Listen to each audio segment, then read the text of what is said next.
Oops, I had myself muted. I don't know, it's supposed to unmute. It didn't unmute me. So, all right. So, yeah. Welcome, everybody.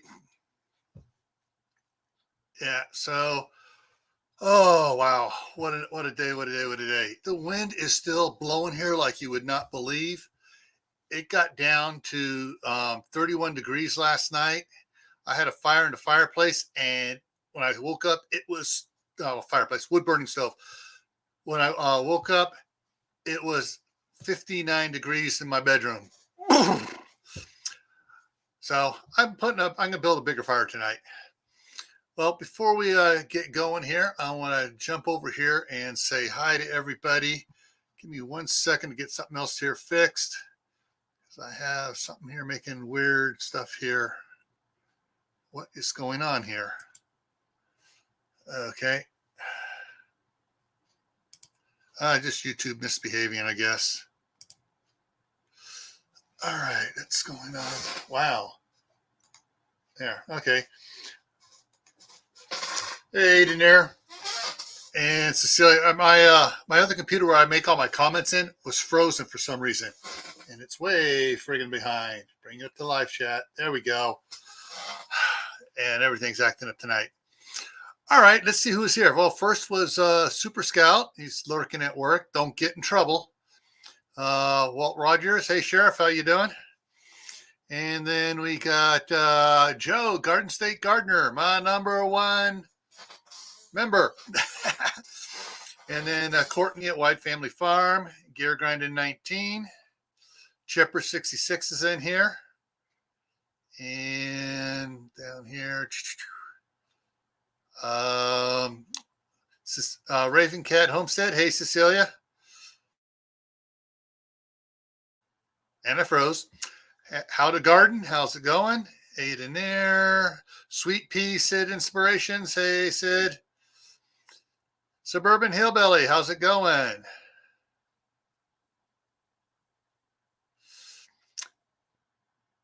Okay, I don't know how to, your boy, Smove. Hey, all right, hi. First time I've seen you in here. Hey, Granny Goose, how's it going? All righty. So, tonight's topic is, as I mentioned in the chat, was inspired by Joe at Garden State Gardener with his praying mantises, which I think was so cool when he opened up the container, they start crawling out, going over out the bucket and all over his garden. Hey, Han Solo. All right, so let's. Who's number two? Number two. Hang on, let me go back and let's see who came in second. I believe.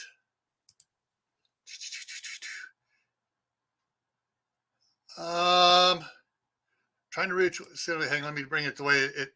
Okay, it's not wanting to show me all my members. Yeah. Something went wrong. Okay, Alicia. Alicia was number two. RC was number three. Jay was number four. So that's how the members rolled in. All righty. And for those of you who aren't members, hey, you've been missing out on photos and videos. I've posted 3 videos so far for members only and several photos and stuff. So anyways, so let's get on to this here. Let me bring over here again. Boom. Oh, by the way, Courtney, I sent you the link. Joe, if you want the link, I can messenger you to you on Facebook if you want. Or maybe Courtney can send it to you. All right, so probably the number one good insect that people order are ladybugs. Why? Because ladybugs eat aphids. Hey, Jeremy, Tennessee Tactical One. All right, and they're just so lovely to watch. And for those of you, can see it, those little yellow dots in the middle there, those are eggs. And yeah, ladybugs actually come in more than just the traditional orange and black dot ones. depending on the region, there's a whole bunch of different types of ladybugs. So, and I've seen probably about, 1, 2, 3, 4, probably about 6 or 7 of these across, in the different places I've been. So, yeah, they're really cool. Yeah, I mean, how to garden? Yes, a lot of times they will, but if you're starting out a brand new garden and they've never known you have to be there before, you may only get 1 or 2. Plus, if you get one of the little things and you release them, you're going to have some sticking around, and they're going to hit all your neighbors and all around you, and they're going to eat the bugs over there before they come to your place. That's my theory on it. So you kill the bad bugs on someone else's property before they make it to yours. Don't do the battle where you live. Do the battle elsewhere. And then, of course, it's what Joe got, the praying mantises. Praying mantises are probably the coolest bug insect we've ever had in our property. We absolutely love them. And on the California property, we've had both the brown and the green praying mantises. And we actually get underneath the grape arbor is there. On the underside of the 2x4s for the arbor, we will find praying mantis, not egg sacs, but they're egg chrysalis. Hey, Kaylin, how's it going? And yeah, there. Now, what's unique is here in Idaho, I had a bunch of lumber piled up against one of the cargo containers. And this last spring, we were going through cleaning stuff up, and we turned them over, and there were like 5 or 6 praying mantis chrysalis on it. And so we very carefully set it back, and I froze in a different spot so that the chrysalis were protected from the sun and from other predators. Hey, Ginger Ninja. And but we've yet to see the praying mantises around here. But they're, if they're laying in one area, putting 6 chrysalis down of babies and stuff down there, they've got to be around. Of course, last year and the last 2 years, we've had a lot of grasshoppers, the little or cricket, not the black crickets, the little brown ones, not the green grasshoppers, the brown grasshoppers, the ones that just, irritate the snot out of us. And so we have a feeling that's what they've been eating on. But let's go on here. We got, they're just cool the way they just climb on things and do stuff. Of course, that is a little metal one, but I thought that was cool. Someone made one that looked really realistic, and they attached it to a post.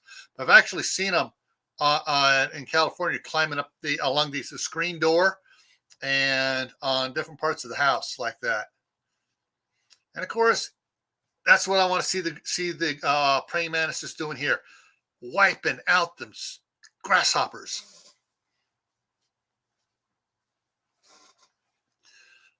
Checking back on here.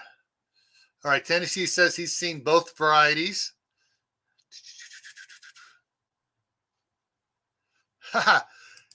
You are so lucky. I mean, out here in the vastness of the Idaho, where we're just surrounded by acres and acres and acres of, 1 year it's potatoes, next year it's alfalfa, next year it's sugar beets. We get all sorts of stuff out here. All right, next one here. Let's go here. All right, so this is the type of crystals I'm used to seeing. The long, skinny ones.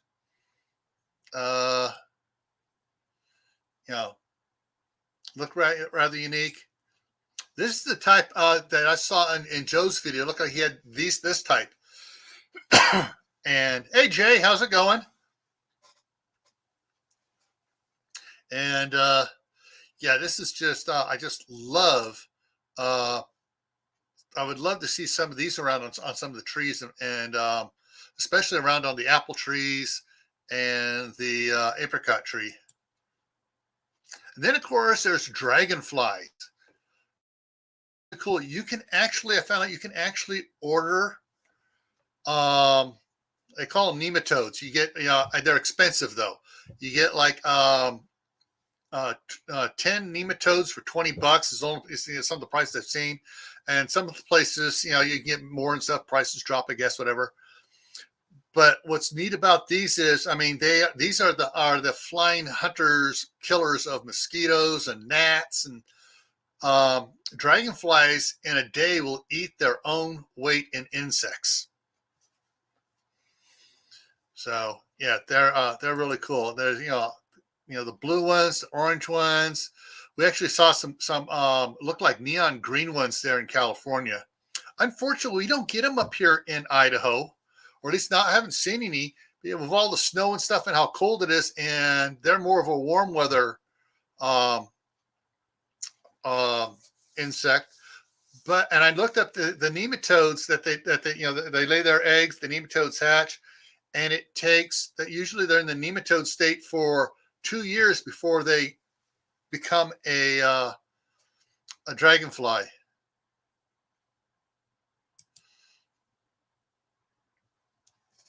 Hang on, we got a thing. It says, does get those cicadas screaming? No, we don't get those. We don't get those here either. Thank goodness. All right, so this next thing is a predator wasp. That's the one on the right there, and that's the name for it. There's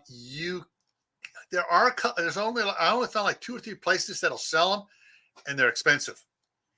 And what they do is, well, I'll show you what they do in a second. But yeah, they take care of the aphid there on the left, so they're not that very big compared to aphids. And this one's getting ready to sting it and impregnate it with a larvae. So what happens is they implant a egg into the aphid, and it takes about 3 days for the egg to incubate, and then it hatches. And it's a larvae that develops in anephros. So it's a larvae that develops for 4 to 7 days inside the aphid, and then it causes it to mummify and get hard. And the larvae turns into a pupa and does the stuff. And it takes about 4 more days, and then the wasp pops out and starts going after more aphids. So you're looking at the most lays an egg till the time it hatches out. Oh, got a question here. Yes, the nematodes like water. I mean, the dragonflies like water and stuff. They like a place where moisture is and year round because their nematodes live in the water for 2 years. So yeah, they love water. One of the articles I was reading, you make a pond about 20-foot diameter and with sloping edges, and they talk about different plants to put in there, plants that are water based, but they grow it out of the water, several feet into it, and others that are floating. And it's the floating ones that the dragonflies like to lay their eggs on the bottom of. You do not want to put fish in that pond because the fish will eat the nematodes, and sometimes they'll eat the eggs, that the dragonfly lays. And I think, yeah, that was all I had on that. Yeah, there are very, Kaylin says that you only see dragonflies outside out of the city. There are very few places in cities dragonflies can live. I know in Oakland, California, they got Lake Merritt out there, and it's got some sloping down. It has some plants growing around it, and they get dragonflies there. They chlorinated it 1 year, and for several years they didn't have dragonflies. And someone went in there and screamed and yelled at the city council and told them, do not chlorinate that water. And they go, well, what about the mosquitoes? The dragonflies were taking care of the mosquitoes. Now we're going to play catch up of trying to get new dragonflies in to lay their eggs, 2 years to do it. Don't friggin' chlorinate it. And we have another one, Bushwhacker Mountain County TV. Hey, how's it going? And here's Joe. Hey guys, how you doing? So how are your praying mantises doing since you let them loose? Oh, they're just all over the peppers in there, so it's great. Let them go. Let them. It's great because they're enclosed. They're in a greenhouse. I have stuff on the ground because they want to get it close to the moisture and to the ground, and so they're in a good place to be right now. Let them keep on getting older, then we'll see what happens and see where they go to. Did you have any mosquitoes in your greenhouse yet? No, it's too cold. Too cold. I'm surprised because some greenhouse. I mean, here, all right, we were freezing last night. We've had snow in between for the last 2 months. The freezes and the warmths. There's been mosquitoes and flies out. It's like, wow, what's going on? We have mosquitoes out here, and then we get a freeze, and all right, good. The mosquitoes all froze, but then it warms up. More mosquitoes. No, we haven't had that situation. And there's, on the ground, we have grass and stuff and weeds on the bottom. So yeah they will get there. They will definitely, they'll come. Definitely come. Do you get aphids in your greenhouse? Well, this is the first year I had this one here, but I have in the past. Yes, aphids will find a way everywhere. And if you want your plants off to a great start, this is what you want to get. You don't want aphids on your plants to start, or if you even go to a greenhouse, half of those plants have aphids. Isn't that crazy? Thinking about it, that's the reason why they spray those. Most of those plants are sprayed. I know. So here you go to a nursery, you're thinking, oh yeah, these plants are great and stuff like that, and all of a sudden, it's because they've been infested and sprayed and too much fertilizer on them. Yeah, I mean, talking about too much fertilizer. Up the street from us in California, we had Kathy Eccles used to live there. She was the head of the horticulture department at the county college.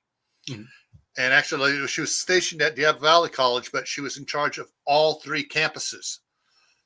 And she even worked with the U.S. Department of Agriculture to bring certain plants in from Australia that were non-invasive.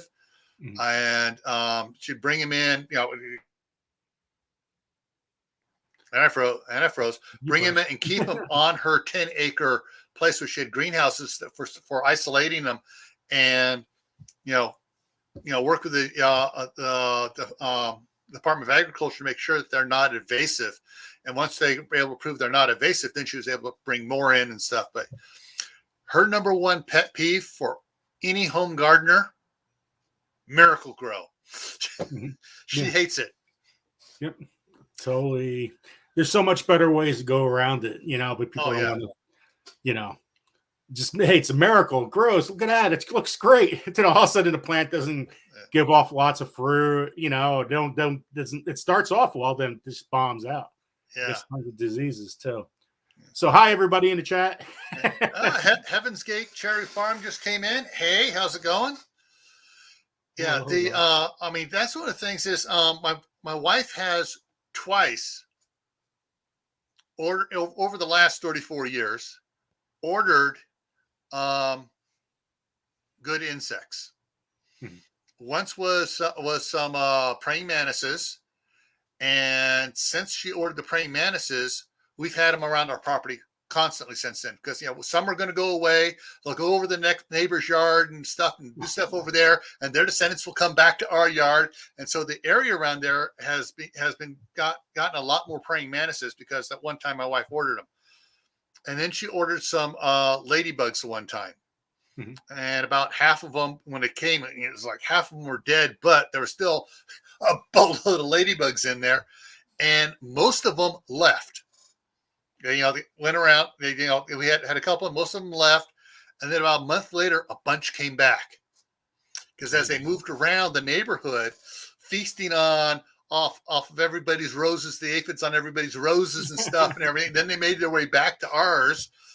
And so, to me, bringing in some of these beneficial insects is the best thing you can do for your neighborhood.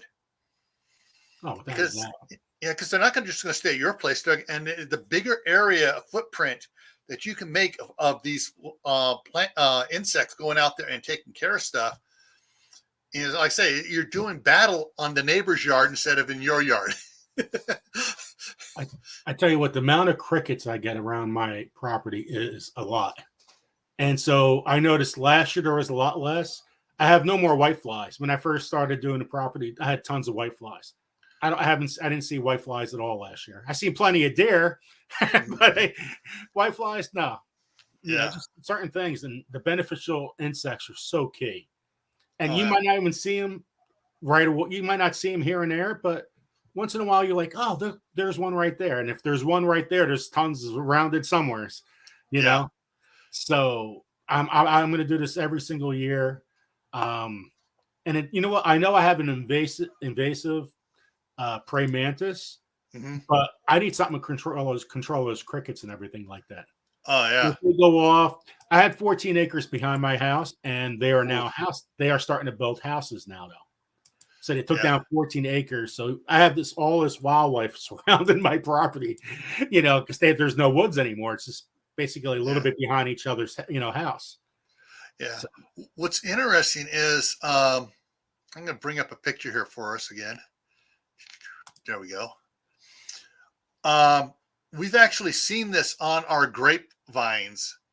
And when my wife goes out there to start pruning, when she sees one of these chrysalis, instead of if she was going to prune it down low, she waits, she goes and prunes it up above it, just so that can stay there, just so we have more praying mantises. But a lot of times we'll find them on the bottom side of a 2x4. We have 2x4s for our trellis work and stuff. And on the bottom side of the 2x4, we'll find them. And see, that's a good praying mantis shell too. That looks like a Carolina praying mantis. I wish I had the other one to show you right now that I had. They look a little more like a ball. Yeah, that's this one. Yes, there you go. So that's the praying mantis I have, which is a little more of an invasive thing. Yeah. The one before that Gil showed, that's the one you want. It's smaller and it's less praying mantis in it, but they're a lot better for your garden. Yeah. I just set low and stuff. And what's so funny is when I was a little tyke, 4 or 5, and playing around in the garden and stuff and everything else, and it's like, oh, what's this little orange bug with on me? And be poking with it, playing with it. Mom comes out, don't hurt it. What is it? That's a ladybug. It eats all the bad bugs. Oh, good bug, type thing. Since then we were all, it's like every time we see, we were finding, my cousins would be over there, would be finding ladybugs and stuff. Oh, let's carry it over there to the roses where all the aphids are. And they just feel so weird when you have them in your hand too. Oh yeah, they're like a little sharper. You feel like they just want to bite you a little bit. it's just their legs grabbing as they're trying to walk around and do stuff, and it's just they're just some of the coolest insects in your garden to have. I'm trying to remember what there is a. Is it the hummingbird? There's a bird. I don't think it's a hummingbird because the hummingbird goes after nectar and stuff. But there is a bird that similar to a small bird that will hunt insects. Picks out certain specific bad insects. I think you might be right. Everything I read about the hummingbird, they do that. It might be. We've had some finches around too. And what's weird, the finches will come in heavy one year and none the next year, and the following year their finches are back. So, here when I was reading up on the dragonflies, I got so disappointed when they said the dragonflies need to be in water for 2 years before they'll evolve to the dragonfly we see. And it's like, okay, the irrigation canal dries up. The one comes through the property. The one on the other side of the property, the big one goes to the Indian reservation, dries up from October through the end of May. The Snake River, though, is too friggin' far away from us. It's about a mile away from us, and it's like and I'm not. It doesn't freeze up, but completely, but it does freeze in certain areas and stuff. So it's, I'm just not sure. And most of the thing I read said dragonflies are tropical insects, and but it's like, yeah, I wish there was some of them who could be acclimatized to Idaho.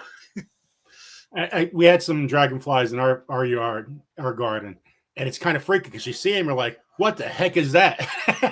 Yeah, dragonflies can fly up to 30 miles an hour. It's like, and we have bats around we had bats around behind our house too. I got a telemarketer call me. Bye-bye, telemarketer.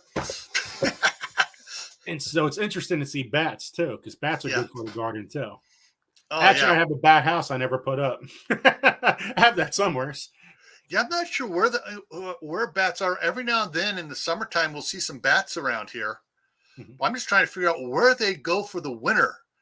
Because when you have sub-zero temperatures here, they got to have someplace nice and warm. There's got to be some caves around here somewhere, but the caves are like 6-7 miles to the east of us as you get into the foothills of the Tetons.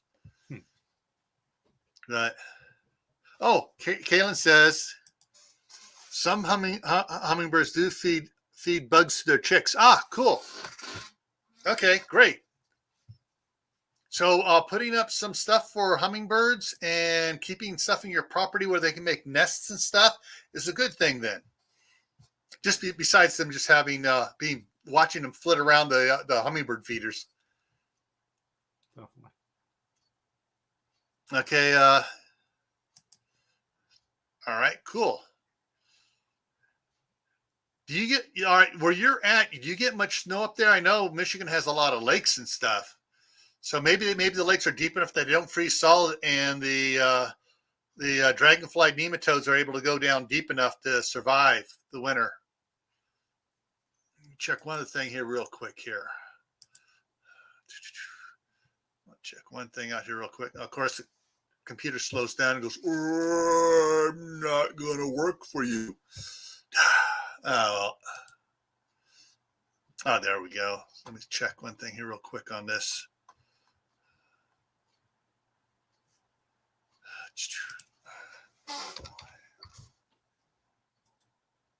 It's good to see Raven Cat in here too.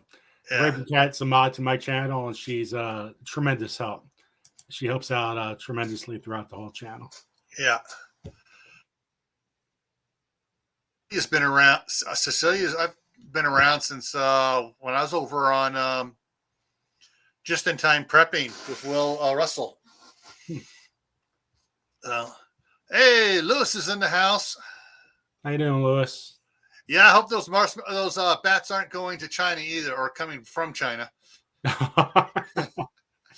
I'm still trying to find out that those Chinese seeds that they sent to America, whatever happened to that? What was it? Some of them were evasive weeds. Some of them were beneficial plants, so they mixed the stuff up to try to confuse us. But yeah, all I know is that the ones my wife got, my youngest son, who's now 22, 22, going to be 23. He had a metal bucket out back. He took it, dumped them in the metal bucket, took my propane torch, and ain't none of these causing problems around here. I should so send China some Peter Pepper seeds. See what they think about them. Yeah. Back when I had the full cowboy thing or mountain man thing, whatever you want to call it, the mustache, the goatee, and everything else, she told me to shave. And about a month later, when the red dragon started getting bad, it's okay. Get rid of it. I want to wear a mask. That's good. Yeah. There are a bunch of other insects around.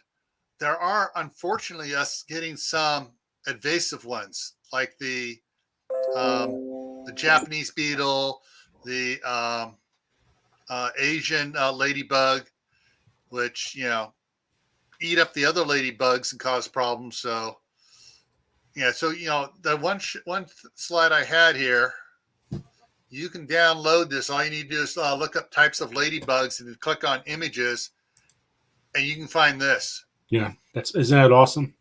Yeah, I mean that's absolutely fabulous. And because I've seen the 2-spotted ladybug, I've seen the 9-spotted, some of the others, 7-spotted, all the others ones, orange ones, red ones.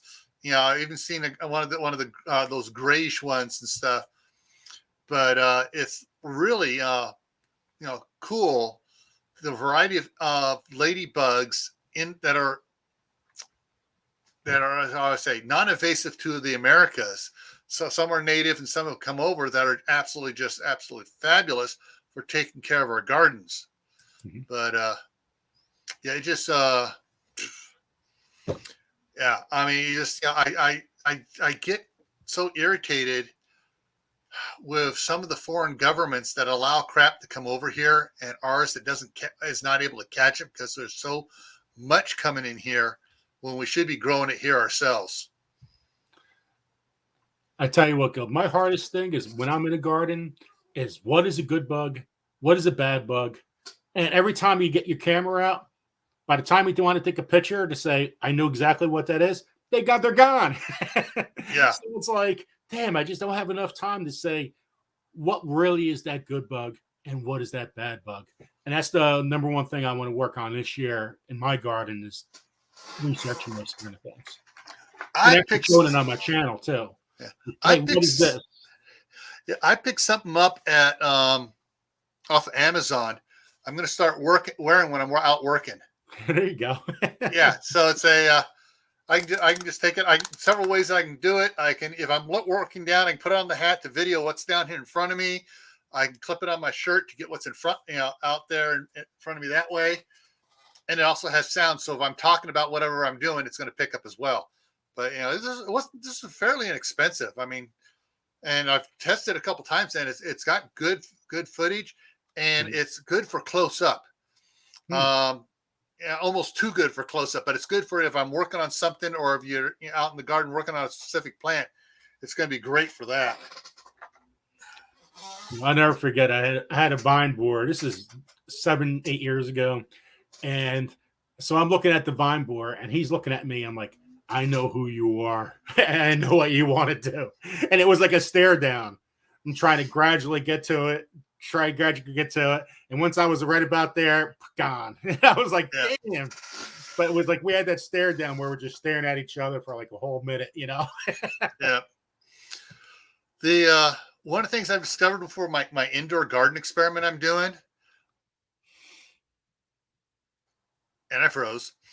I've been I had a whole bunch of gnats at the beginning, and I took the shop vac above the soil a little bit, and just I could see the gnats just buzzing around. Also, I vacuumed a bunch of those gnats up and stuff. And in the kitchen, I have one of those flypaper strips up because they like going in the kitchen because they'll smell the drain, the water in the trap of the drain in the sink. They'll because they smell that, they go over there. So I'm catching some there. I'm about ready to hang a couple up in the by my garden now that I've got all the lights up and everything right. So hang them up there. But I got this other little bug about about a 1/4 inch long, 1/4 inch wide, and it's kind of tan, kind of desert tan, and it hops. Walk. If I try to grab it, it tries to hop away. And I'm not sure whether it's a bad bug or a good bug. I don't think it's a good bug, but I'm not sure.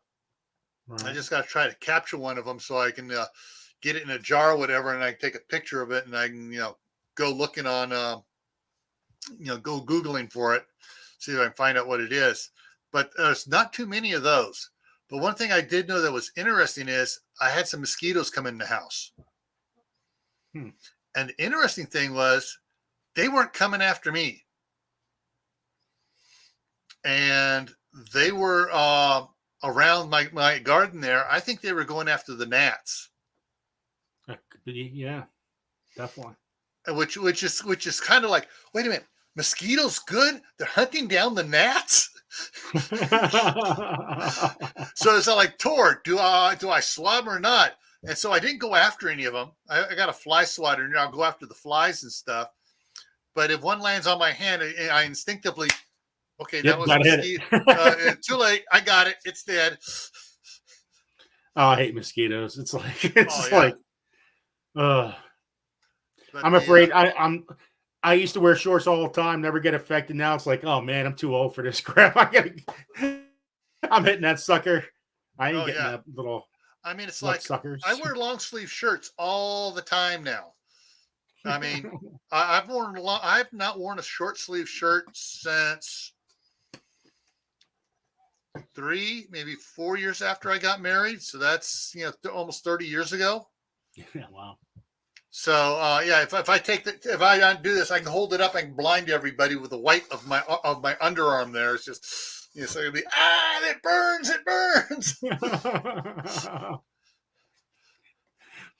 Yeah, I'm super white too, just like my naked gardening video. I have my chat. Everybody goes, "Man, you really need a tan."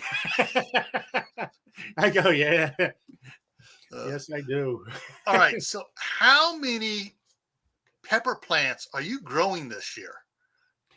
Let me see. I have 150 hot pepper plants times 6, and then I think it's over 2,000 pepper plants total. So, wow. So that's a lot of picking. How big is your garden? A quarter acre, maybe a little longer than that. Okay. But it just I use all space I can with it. There's 300 tomato plants. So it's 300 different types of tomatoes. It's not 300 of the same kind. It's 300 different types. And I know it's not going to work out well because they're all from over the country. I know certain ones going to get diseased, but I'm going to grow a whole bunch of dwarf tomatoes in the middle of summer. So if those plants get diseased, I have my dwarf tomatoes that can last me to, in the fall and maybe even all the way to early winter, because I can put those in my greenhouse too. So yeah, I'm growing a lot and I have very limited time. Like I got to get off in a couple minutes. Mm-hmm. I got a lot of work to do tonight. Wait till you see this. I got this has to be all in tonight. Paperwork. So that's all data entry kind of stuff. So right after I'm done, I'd be listening to Courtney or whoever else is on live and just typing away and working. But I pretty much work nonstop, and all the time my garden stuff is usually, Saturday and Sunday. Because I'll start on Friday. I'll start my day at 7:00. Actually, 6:30 I wake up.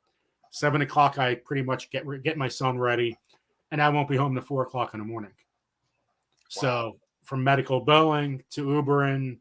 And then I wake up around 8:00, get my work done in the garden, around the yard, cut, all yard stuff. And Sunday, relax a little bit, but not too much, and start the whole week over again. Wow. So it just stinks because this past weekend, I had so much work to do.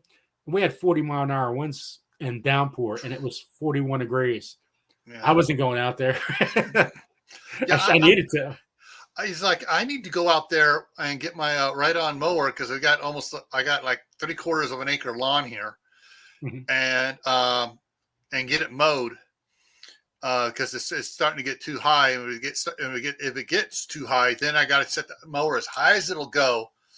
Mow it one day, turn around the next day after, and then as it peaks back up again, mow it again, and then wait a couple days and take it down to the proper height. But yeah, I mean, the wind has been blowing. I mean, it's, every time I start going, the forecast says it's going to be clear today. Okay, it's going to be blowing a little bit. I go out there and it starts raining.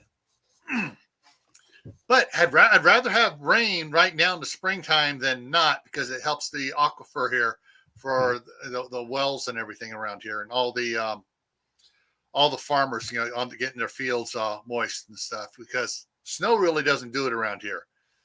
It's like you put an ice cube in your freezer, and all of a sudden it just disappears. Yeah, that's so true. Same thing to snow. Snow doesn't melt; it all evaporates off and blows away with the wind, and so we don't get much groundwater from snow. But rain is so much better for us here. Okay, listen, Gil, I got to get going. I got a lot of work to do, but it was nice being on your show, and Hi, everybody in the chat. All right. It's good seeing everyone. And I'll see you guys soon, somewhere's online. All Somewhere. righty. All right. Okay. So take care. Good seeing you. All Thank you, right. Thanks, Gail. Joe. Take care. All righty. So, guys in the side chat here now. Your insects around your place. Do you see a lot of the ladybugs? Do you see a lot of praying mantises or any praying mantises? Do you see those little itty bitty wasp things floating around, looking almost like a king size gnat that are going around where you got your aphids and stuff? You know, what beneficial insects do you have in your area that you know about that are helping your garden?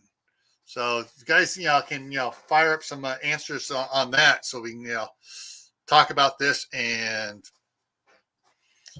figure out what there is. Because the more I read about it, back when I was in my 20s, I learned a lot working in the garden with my grandmother and my mom, and then I got married. And when I was trying to do it at my house, I got booted out of the garden. My wife wanted to do it. Hey, makes you happy, go ahead. And I forgot a lot of the stuff. Wasn't using it. I lost it. And, so now I'm having to relearn it. And it's memory is like a skill. If you don't use it, it disappears on you. Oh yeah. The stink bugs. Oh man. I'm trying to think. I read something on stink bugs. There's another one of these wasps that will attack a stink bug. But then Howie, I believe it was, I was talking about, and I'm not sure it's the diatomaceous earth or something, or maybe it was the biochar, putting that out, and they don't like walking across it, and they leave the area. Yeah. Eat lots of raw garlic every day. AB says stink bugs are driving them insane.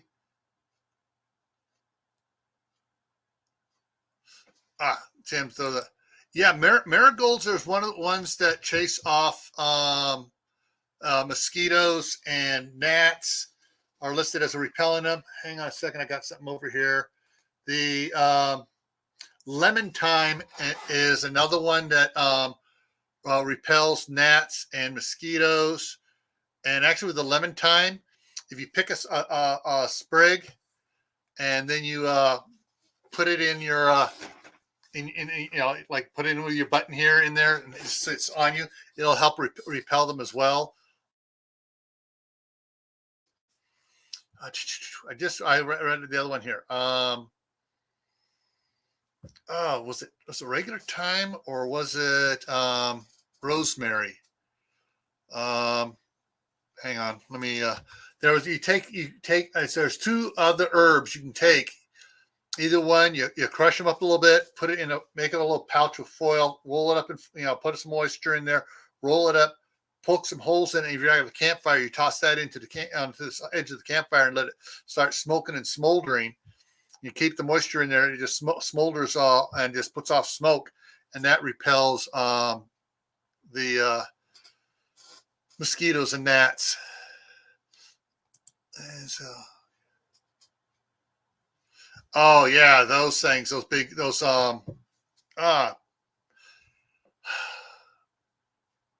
think of the name of the type hornet, but yeah. If you've been seeing the big hornets and stuff, you might want to talk either for the state university, not the outreach. I forget what it's called. The program that deals with agriculture and stuff, the extension program, and find out, let them know and find out if there's anything they can do to help you. Because sometimes for certain pests, insect pests, and like the white flies, the fruit flies, and those they have the traps they can give you to put in your yard. Murder hornets. There we go. Thank you, Tim. Murder hornets. Yes.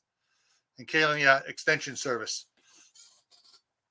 And so, yeah, there are certain things that you can get help from for free. Free is good to do this. Hey, Emma, how's it go? How you doing? I'm trying to look up. I'm looking up a picture here real quick here, and that's got to be.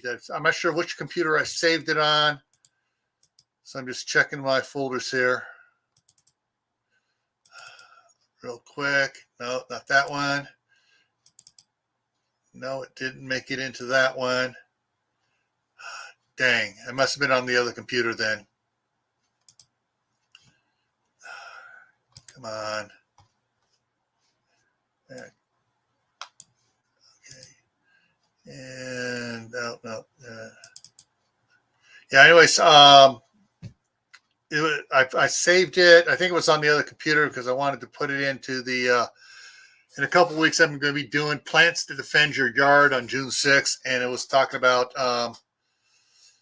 some of the way different plants that help defend us, not our other, as well as the other plants, but help defend us from bugs and stuff. Yeah.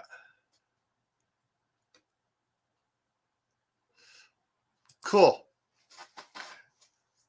Now, my grandmother used to have a quart jar that screwed into a base, and it's like they used that for watering the rabbits and the chickens sometimes. And she'd fill that full of sugar water and put it out in her garden, different spots in her garden before her plants started flowering, to get the bees in the habit of coming to her garden.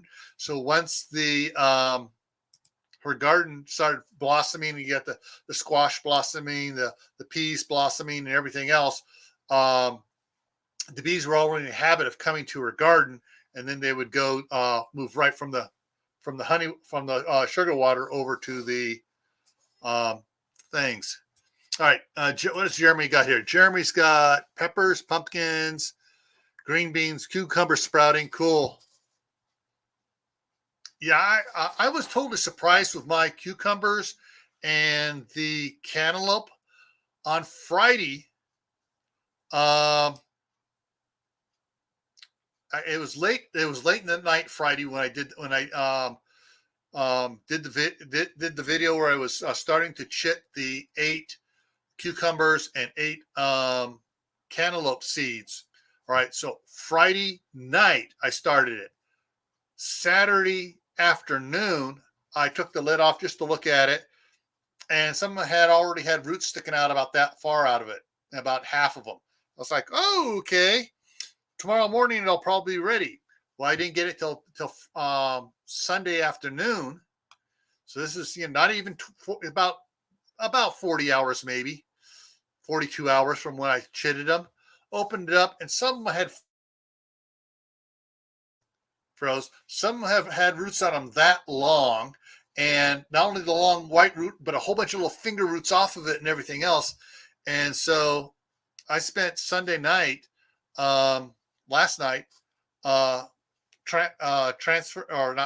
afternoon, transferring them into the little 3-inch pots I have and stuff, and getting them all planted and stuff. And so yesterday was when I put them into the pots and stuff, and I put them over on top of the heating pad to make sure the soil stays warm and everything else for them. Already today, there are bulges where the soil's bulging up, where they're starting to force themselves out. So it's just, boom. I think the main thing that worked on them so fast, I was talking with my wife yesterday, Mother's Day, and I had, all the grandkids here in the room, and my daughter and son-in-law, and we were doing using StreamYard, only just a private thing between us, and for about 2 hours. But after they all left and went home to eat, we were talking, and I told her about what happened to those seeds. She goes, yeah, usually it takes about 3-4 days for those to start sprouting. But this was, one day, and they were already sprouting. And I think probably what it did was, I talked about, I had my heating pad down, I had my little tray, and did the video on it and stuff. But I had a timer set up so that heating pad would come on, for an hour, or for half an hour, go off for an hour and a half. Come on for half an hour, go off for an hour and a half. And that would happen during the daytime when it's warm in the house. Then at night, when the house starts cooling off, I'd have it come on for an hour, off for an hour, on for an hour, off for an hour. And I think it tricked it into thinking that the sun was going by. And it's like, oh, we need to get growing. The days are passing us. What do I grow? All right, I'm in Idaho here. Let me switch the picture here behind us here. And I'm going to show you what a picture I have of my indoor garden. Come on, where is it? Wait a minute. Did it disappear off there? Oh, there it is. Okay. So this is my indoor garden experience going on there. All right. These two barrels right here I took a 30-gallon barrel, cut it in half, turned it into two 15-gallon pots. So this here is a Roma tomato. So is this one here. This one I planted about 2.5 weeks behind this one, maybe 3 weeks. Right here is basil. Right here is basil. This is rainbow chard, and it's about 50% bigger. In the barrel that's cut horizontally, laying on its side in the back there, I got 5 Grand Rapids lettuce, and I posted a video. Actually, that was a members only video I did where I had my first salad off of that. Up here in the green and blue trays are sweet yellow Spanish onions. And you can't see the other side of the over there. I got the other half of that barrel that's laying on the floor there, up there. I'm doing a whole bunch of evergreen bunching onions and little finger carrots. I also have those growing right here around this tomato because tomatoes love carrots and onions, and I got a few that I'm trying to grow in there. So, but you need a spider farm. Veg lights cheaper than those bulbs. Well, these bulbs here, right here, these are LED 8-watt grow lights. These are only 8-watt LEDs. The ones you can't see on the silver bars going across here behind me, there's 5 of them. Those are LED grow lights as well. Yeah. So I got 6 of these grow lights for $99. 6 of those grow lights. And then up above the tomatoes, I got 3 more grow lights. And then above, you can't see it, not in the picture here, above this one here and the one on the side, I got 3-foot grow lights as well. And my extra bars that I had bought that I'm not using here, my daughter's using across the street for hers. Yeah, Kaylin, the interesting thing was last year when I tried doing some of the those cucumbers, they're the 8-inch cucumbers and Ephros. It took almost 2 weeks for them to sprout, and they didn't sprout very quickly. I had them on the heating pads, cups and stuff. Cheating this way, they sprouted a lot quicker. And they're already starting to push through the ground, through the soil of the pot, so it should be a lot better. I should do a lot better. I'm going to try planting them in a different location. I'm using different cucumbers than I did last year from my videos I had last year. These are actually the ones I'm doing. The ones I chitted are from our friend April on the other side of town. And these cantaloupe were big friggin' cantaloupe. I cut it up and I'd fill several big bowls, put one in the fridge when the grandkids come over, pull it out, and it took them 2 days to go through each bowl. So, there was a lot of cantaloupe from these things. So hopefully they come back the same and I will have, a nice, good run of cantaloupe. Yeah, so there's a lot of stuff here. Let me look over here. Get this down again. Yeah. So this is my indoor garden experiment. I'm starting it here in the spring to get stuff growing during the summer and see how long into the fall and winter it'll go. I have a feeling I may be pulling out the big Roma here in October, and because the Roma tomatoes don't get that big, and it's not. It's set 3 fruit so far out of, but it's got you know 50 or 60 blossoms that didn't set fruit, and it's got that many more going right now. So I'm just going around, trying the little shake thing one day. Next day I'm trying blowing on them, and then using the Q-tip trying to do it around. The Q-tip one seemed to have worked the best for getting for the blossoms for can't think of the word now. Anyways, yeah. So transferring the stuff from one flower to the other.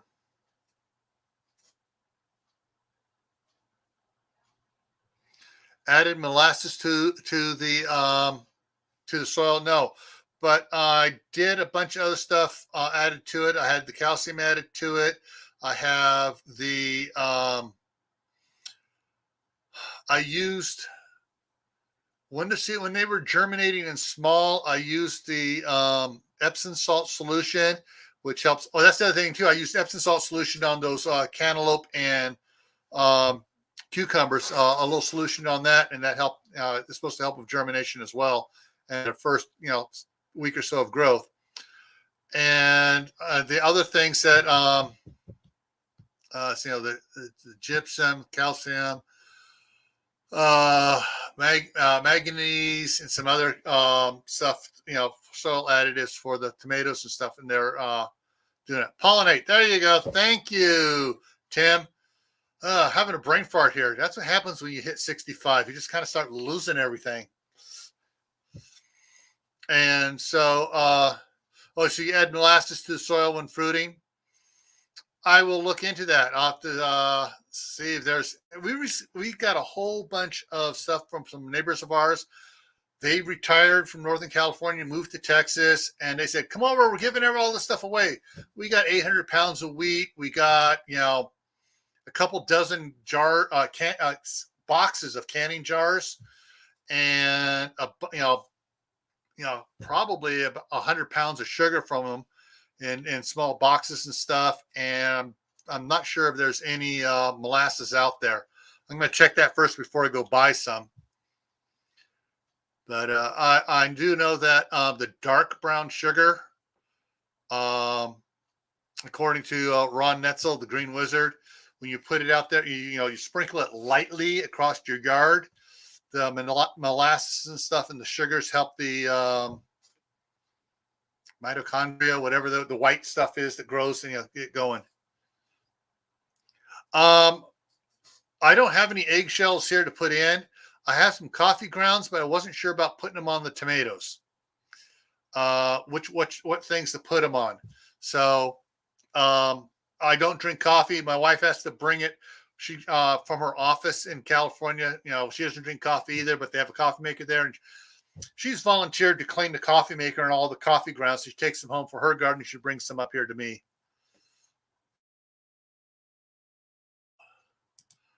Agricultural molasses. Okay, I have to check into that. But right now this is my experiment behind me. I'm trying to learn because I want to have tomatoes and lettuce producing through the winter, so I can have salads in the wintertime without having to go buy the crap at the store, which is now getting super, super expensive.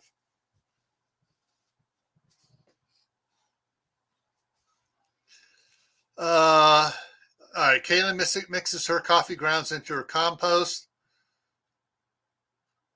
Yeah. These are spent coffee grounds. These are after they've been made and everything else, and they've had all the stuff done to them stuff. So yeah, they're supposed to be ready to go in the ground. But I'm not sure. I got to read up. I got to read more up on it. And that's it, folks. Some of the stuff I can tell you that I've read here, go read it for yourselves. All right, because you may pick out something out of the article that I missed and I forgot to convey to you. But there's a lot of things, information that we need to share with each other. And that's what I like about the side chat. A lot of information gets shared on it. So I got a gallon size Ziploc that's about quarter, third full of coffee grounds. And so I just wasn't sure how to spread that out here. One of the things I have done sometimes with my the milk, when I forget to drink the milk and it starts to go bad, I take it out and I pour it on the huge compost pile I have going out here. And the compost pile is about 12 feet wide by about 15 feet long. And so I turn that every now and then with my tractor. Okay, Emma. Yes. Okay. I don't do it yet. It's one of the things we're looking to.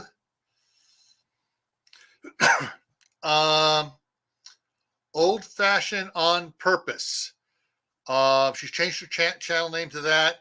She has some videos out showing how she was dehydrating them, and then also how she was powdering the tomatoes as well. And trying to think, Pennsylvania Prepper. She hasn't put anything out in a couple months. I'm not sure what's going on. I'm not sure she's sick or what's going on. But last year and the year before, she's putting out a lot of stuff with her freeze dryer as well. And I'm trying to think who else was doing dehydrating tomato slices. Was it the Broussards? I'm trying to remember who it was. Someone else was dehydrating a bunch of tomato slices. I'm not sure if Anthony at Pimento Prepared was doing it too, but yeah, tomato slices, when you dehydrate them and fully dehydrate them, when you take a bite of them, we had some friends give us some. They were like crumbly. You put it in your mouth and it just kind of, and it's like, oh man, this is delicious.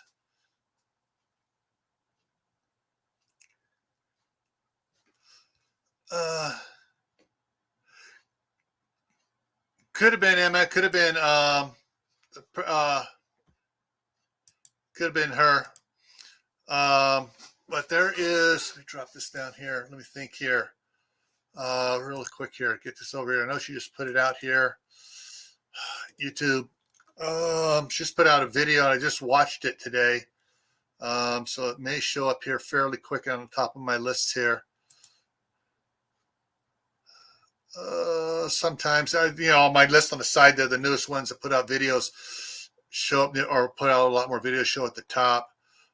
Try doing it this way. Old fashioned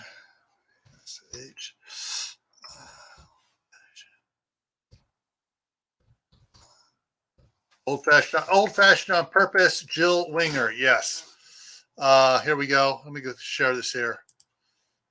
Jill Winger. She has some great videos out there, and this is the one she just put out a couple of. She was interviewing a teenager about going on homesteading stuff, but yeah, she has the ones. So it's Jill Winger, old fashioned on purpose. She has a lot of cool videos out there.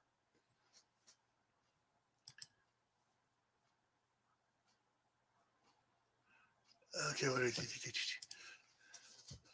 yeah, not just in oil. Have a jar in the counter and grab a few every couple days. Yeah, one of the things that as far as fruit and stuff, and I froze.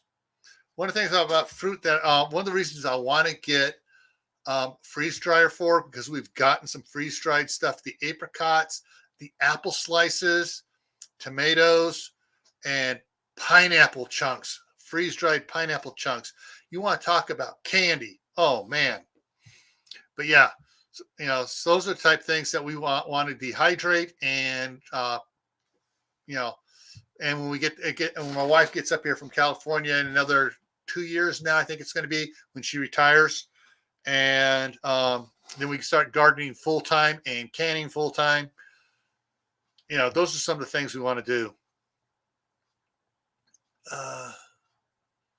Stacy says, let's just Stacy, okay, I like tiny tomatoes, use salad. Yeah.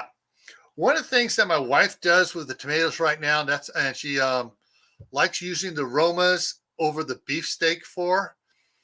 She makes a pasta salad. It's this pasta that's kind of a wavy pasta that's done in the corkscrew, but it's all wavy all the way around, and it gets about that long.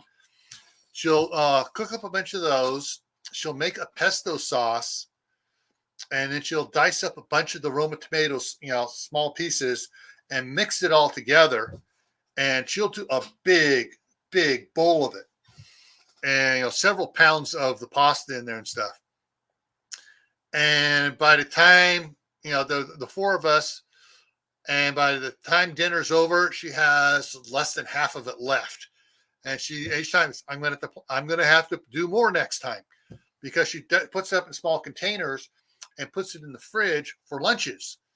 Well, unfortunately, our two boys, especially the youngest one, I mean, he will sit there and he'll snarf and eat that stuff like there's no tomorrow. Hey, Skinner, how's it going?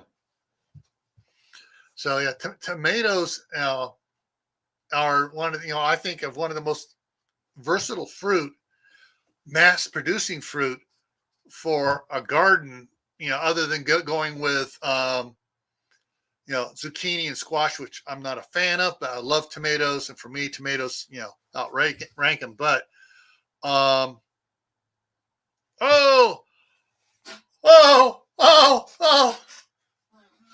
It's a super chat or super thank you, whatever, from Garden State Gardener, my first one ever. Woohoo! All right.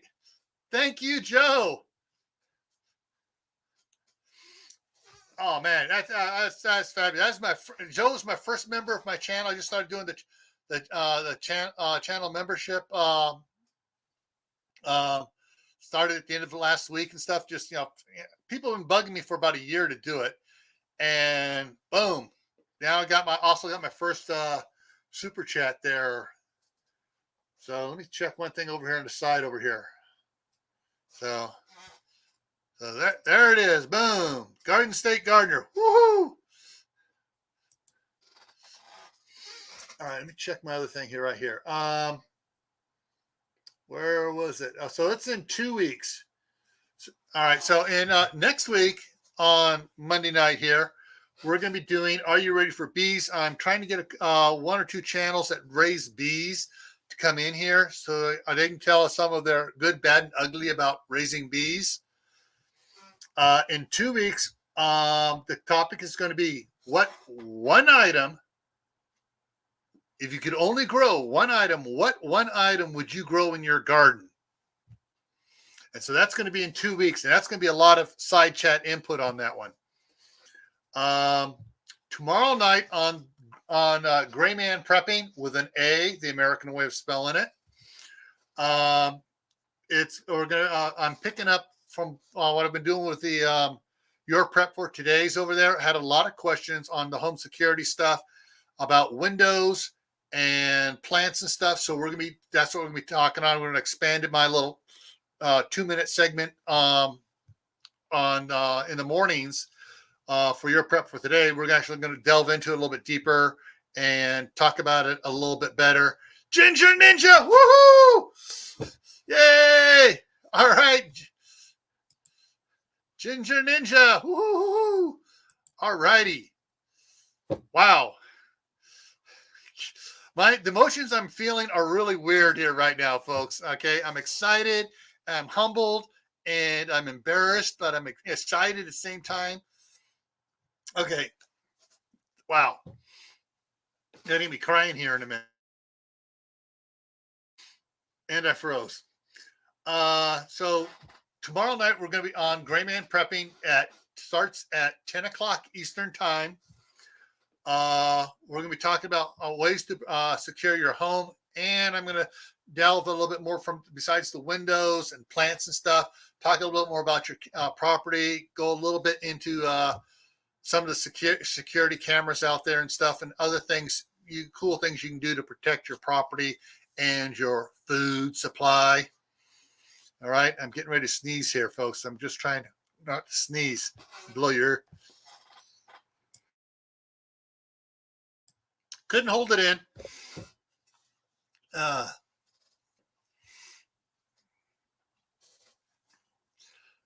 All right, Emma, I got three of those, and 3 starts of Sweet 100s.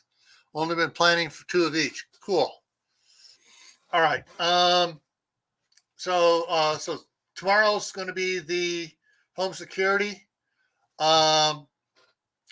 Next Tuesday on Gray Man Prepping, we're going to talk into one that is we're going to talk about a shelter, fallout shelters, because there's been a lot of stuff everyone's talking.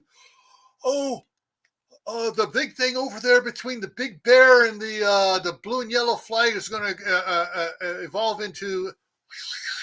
No, it's not. But we're going to talk about, because there are people like Wendy at Hardneck Farms, some of the ones over there in Tennessee, others in Oklahoma, Josh, and those tornadoes.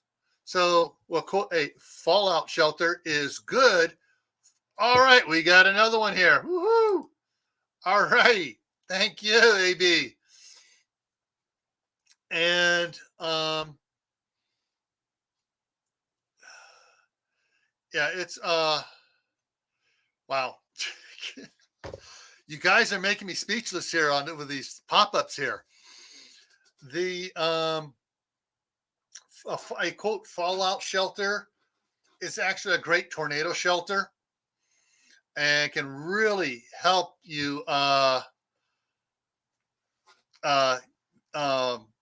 protect your family and stuff during natural disasters and stuff.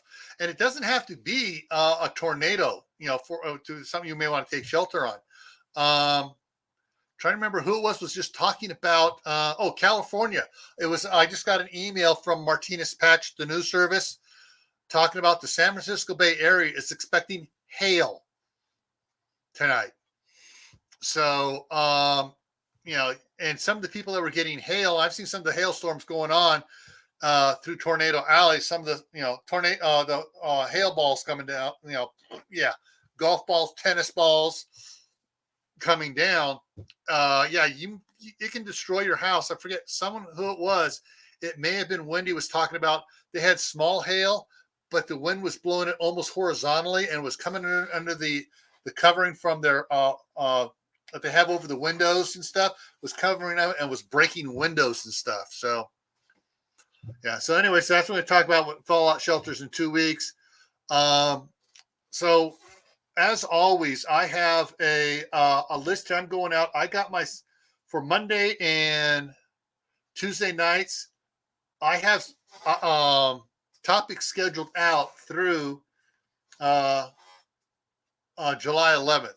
If you guys want me to talk about a specific topic about gardening or whatever, let me know. You can contact me, either put it in the chat here, or better yet, down in the very bottom of the description of the video is the email for Camppatton Family Compound at gmail.com. One big long word. 2 P's in there for Camppatton.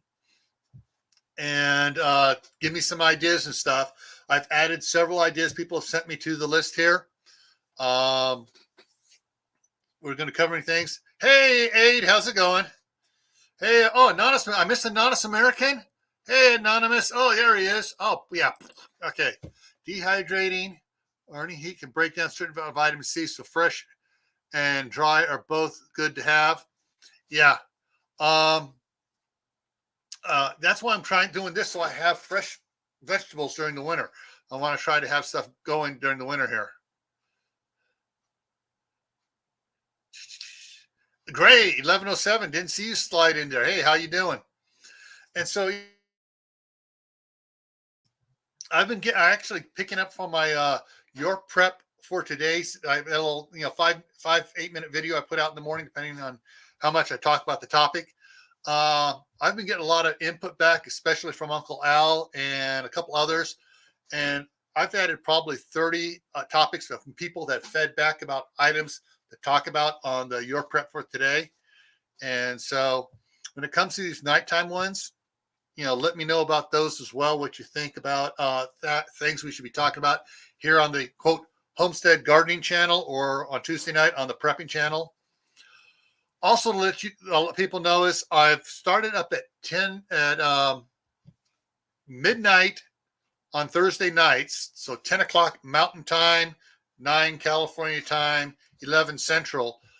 I'm on for Gray Man Prepping. I'm doing the midnight ride starting. I had my first one last Thursday, and we're just going to talk about things going on.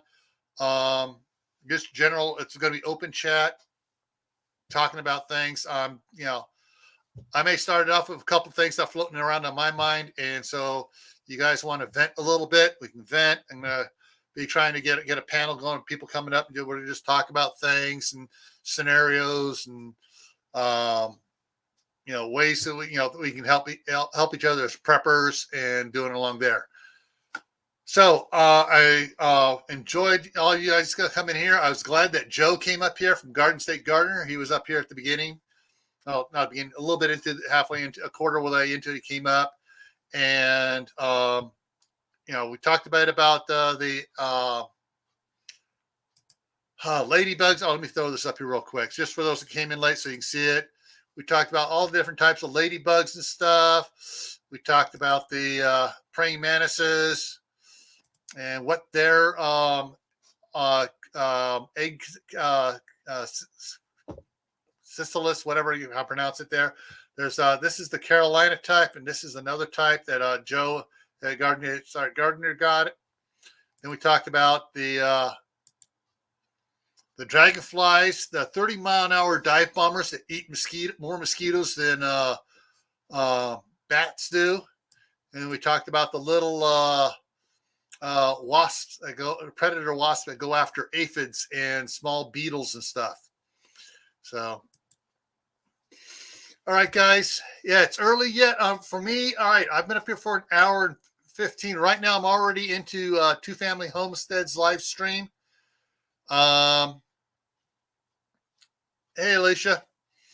And I'm already 20 minutes into their live stream. So, and then don't forget Courtney at White Family Farm in 42 minutes from now is doing Media Monday. So, yeah, that's coming up here. And those of you who are going to rewatch this, you're going to miss most of the stuff in the side chat because usually YouTube doesn't post the side chat, may get show until the next morning. But if you rewatch it later, I have no problems. If you're on the rewatch, if you increase the playback speed to 1.25 or 1.5, and I talk a little fast like this, and you're going to like it. So, so you're not spending so much time there, but you can get all the good information out of it. All right. Okay, so I'm going to wrap this up here. Thank all you, my supporters, and all those other posting information in the side chat, helping out here.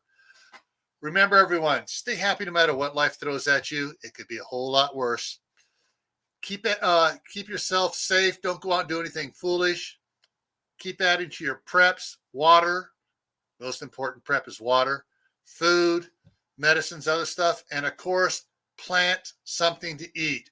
The way the grocery store prices are going, plant something. All righty. See you around, and hopefully I'll see you all over there on Courtney's in 41 minutes now. See you guys later. Night.